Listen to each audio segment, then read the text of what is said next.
Nama saya Eva Susanti, Prodi Manajemen Dakwah dari Fakultas Dakwah dan Komunikasi.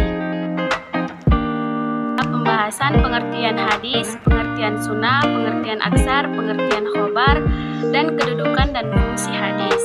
Oke, masuklah kita ke pengertian hadis. Hadis adalah secara etimologi, hadis adalah kata benda atau isim dari kata al-tahdis yang berarti pembicaraan. Hadis mempunyai beberapa arti, yaitu 1. Jadid atau baru sebagai lawan dari kata qadim atau terdahulu. Dalam hal ini yang dimaksud dengan qadim adalah kitab Allah. Yang kedua, qarib yang berarti dekat atau waktu yang lama. Hadis dalam kebahasaan Al-Quran ialah A. Komunikasi religius, pesan atau Al-Quran sebagaimana terdapat dalam Quran Surah Al-Jum'ah ayat 23. B. Cerita duniawi atau kejadian alam pada umumnya seperti dalam Al-Quran, Quran Surah Al-An'am ayat 68. C.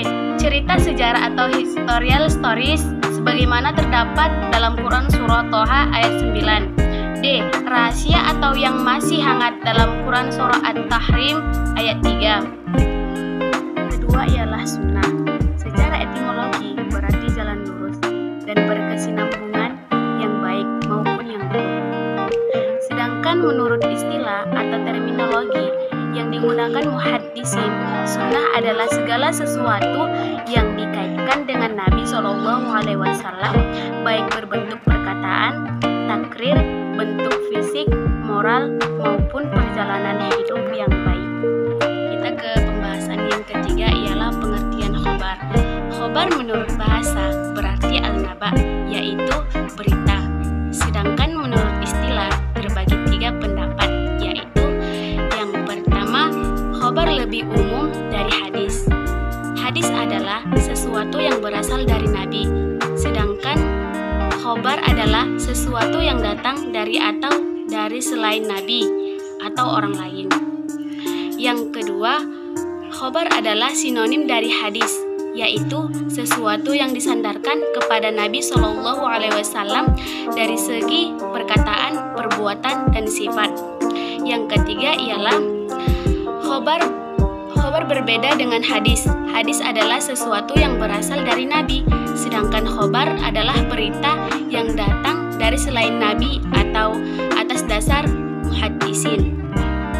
Selanjutnya yang keempat yaitu atsar. Atsar secara etimologi berarti baqial al-syai', yaitu sisa. Sedangkan pengertiannya secara terminologi ada 2 pendapat. Yang pertama, atsar adalah sinonim dari hadis, yaitu segala sesuatu yang berasal dari Nabi SAW.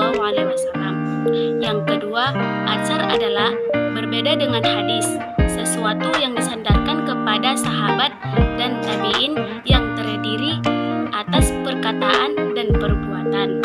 Oke, masuklah kita ke bagian B, yaitu kedudukan hadis dan fungsi hadis. Kedudukan hadis sebagai sumber hukum Islam berada di urutan kedua setelah Al-Quran. Jadi, terdapat suatu perkara yang maknanya hadis dapat dijadikan sebagai sandaran. Hadis juga dapat menerapkan dan memperkuat apa yang diterangkan dalam Al-Quran.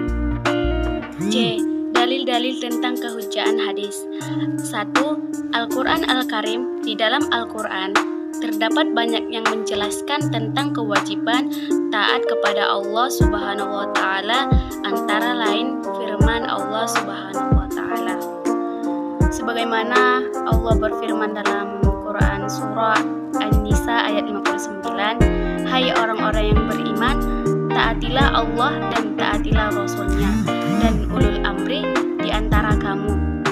Kemudian jika kamu berlainan pendapat sesuatu, maka kembalikanlah ia kepada Allah atau Al-Quran dan Rasul-Nya atau Sunnah jika kamu benar-benar beriman kepada Allah dan hari kemudian." Kepada pembahasan ijma. Ijma yang ditinjau dari segi bahasa berarti sepakat, setuju, sependapat. Adapun menurut istilah, ijma ialah kesepakatan seluruh ulama, mujtahid, dari kaum muslimin. Adapun pandangan ahli al-rai'i, sesungguhnya mazhab Abu Hanifah, imam para ahli rai'i, tidak pernah menolak sunnah dan kebanyakan pemecahan permasalahan masalah juga didasarkan pada hadis dan riwayat dan sebagaimana dapat kita saksikan pada berbagai buku dan mazhab.